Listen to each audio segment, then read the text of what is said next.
Hello everyone, welcome back my YouTube.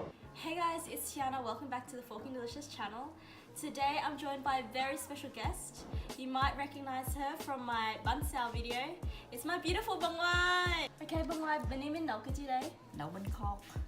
We're going to be making some delicious banh khot, so let's get started.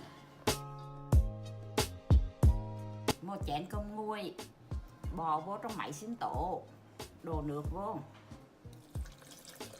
rồi xay lên cho hành nghiền thịt nghiền như bột á, rồi mình mà trộn chung với bột. Okay, so it should be a consistency like so. So we're going to add in 500 grams bags of rice flour.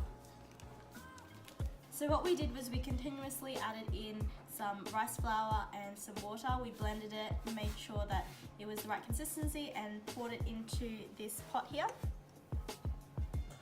with the cooked rice and water mixture. Rồi với một muỗng muối nhỏ, muỗng cà phê, rồi là xong, thành bột. Yes, and that is it. That is the only 4 ingredients in the batter. So cooked rice, rice flour, water and salt. And we're just going to whisk that all together until it combines nicely. So we're just going to cut some fresh spring onions. Now this is fresh from grandma's garden. Rồi xí nữa rồi mình làm bánh xong rồi mình bỏ trên cái bánh. Yeah.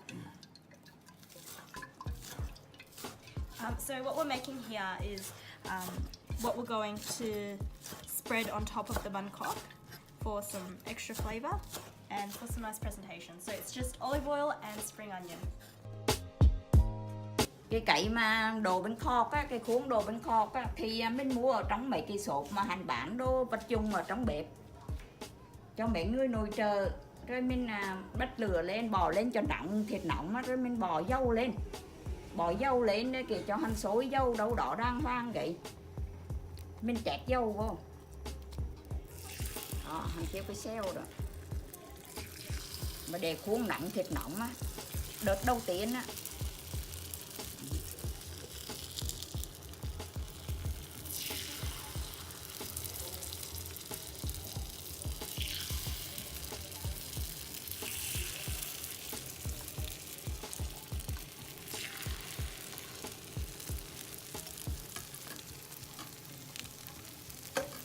Bây giờ mình bỏ trứng vô nè, tại vì người thì thích ăn trứng, người thì thích ăn tôm, người thì thích ăn mực, ai thích ăn cái gì thì bỏ vô cái đó, không sao hết.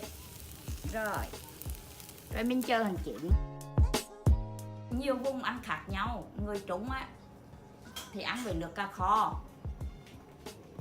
bên Cang ăn với nước cá kho, còn bột thì không có bỏ nước dừa, còn miền Nam, miền dưới á, thì bột thì phải có nước dừa, mà ăn với nước mắm, tùy theo miền thôi. This is a big pot of cá kho, which is what we usually eat with banh khot. So I'm going to tell you basically what we've put inside. Of course, as my grandma said before, you can eat your banh khot however you like. However, this is how our family normally eats it. So when I say big spoon, I'm going to be referring to this spoon here. So this is essentially your spoon that you use for gan, which is soup. So that's the big spoon. And when I say tablespoon, this is the spoon I'm referring to as well. Okay. So in here what we've got is 1 soup spoon or big spoon of salt, 2.5 litres of water, 2 big spoons of sugar, 2 big spoons of nước mắm, 1.5 tablespoons of homemade dark caramel. So this is essentially sugar and water for the colour. Once it's boiled, then we add in fish. You can use however much fish you like, it's up to you. And then we also added in some garlic as well for extra flavour. Let's just scoop the banh khot out onto the plate. Okay, so we have our beautiful banh khot out on a plate like so. And now we're going to add the toppings and we're going to show you how we eat it. Rồi con bỏ hành vô đi. Okay, so This is our spring onion oil mixture from earlier on. And we're just going to put it on top of each banh khot for a bit of colour, also a bit of flavour.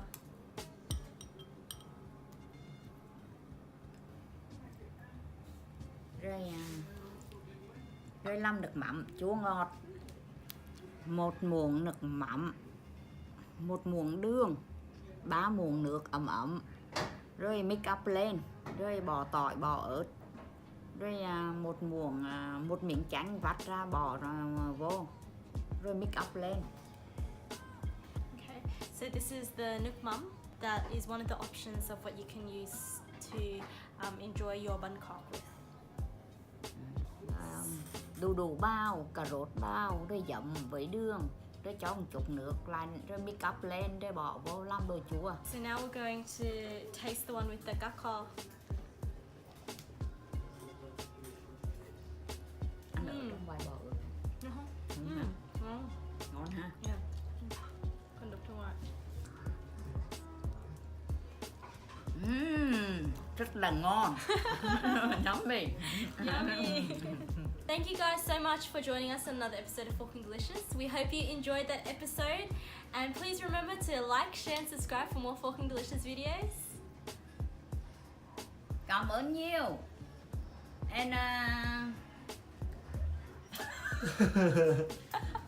Bye. bye. Thank you for watching the YouTube. How's the banh khot, guys? It's fucking delicious!